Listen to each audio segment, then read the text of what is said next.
রাত তখন 12:15। ঝমঝমিয়ে বৃষ্টি পড়ছে আর চারপাশটা নিঝুম। সৈকত তার পুরনো জিপটা নিয়ে নির্জন পাহাড়ি রাস্তা দিয়ে ফিরছিল। দুপাশে ঘন জঙ্গল আর মাঝে মাঝে বজ্রপাতের শব্দে বুক কেঁপে উঠছিল তার। হঠাৎ হেডলাইটের আলোয় রাস্তার ঠিক মাঝখানে একটা মেয়েকে দাঁড়িয়ে থাকতে দেখে সৈকত সজোরে ব্রেক কষল। টায়ারের কর্কশ শব্দে জঙ্গলটা কেঁপে উঠল। মেয়েটার গায়ে ধবধবে সাদা পোশাক, কিন্তু আশ্চর্যের বিষয় হলো এই প্রবল বৃষ্টিতেও তার জামা কাপড় একদম শুকনো।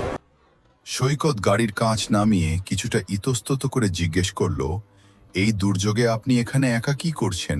কোথায় যাবেন? মেয়েটি কোনো উত্তর দিল না, শুধু নিঃশব্দে গাড়ির পেছনে দরজা খুলে সিটে গিয়ে বসে পড়ল।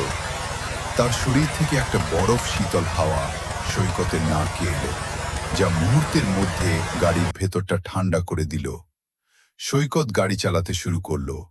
বারবার আয়নার দিকে তাকিয়ে সে দেখল মেয়েটি এক দৃষ্টিতে জানালার বাইরে তাকিয়ে আছে।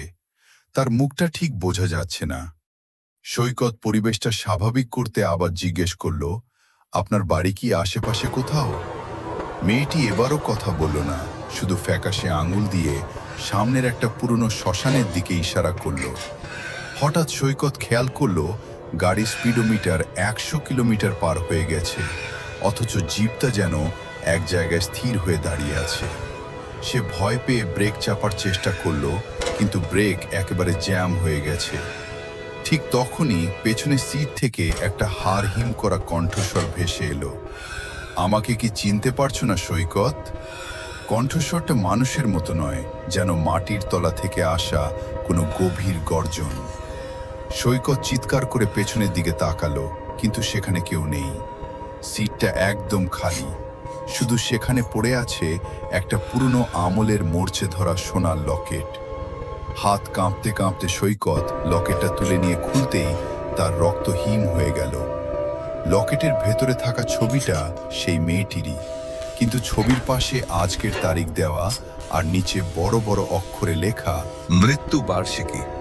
মুহূর্তের মধ্যে জিপের ভেতরের আলো দপ করে নিভে গেল। ড্যাশবোর্ড থেকে একটা পচা গলা হাত বেরিয়ে এসে সরাসরি অর্কর টুটি চেপে ধরল। পরদিন সকালে পুলিশ পাহাড়ের খাদে অর্কর জিপটা খুঁজে পেলেও তার কোনো হদিশ মেলেনি। শুধু ড্রাইভিং সিটে পড়েছিল এক মুঠো ভিজে মাটি আর শ্মশানের ছাই, যা আজও সেই রাতের রহস্য হয়ে রয়ে গেছে। তো বন্ধুরা, ভিডিওটা কেমন লাগলো কমেন্টে জানিও।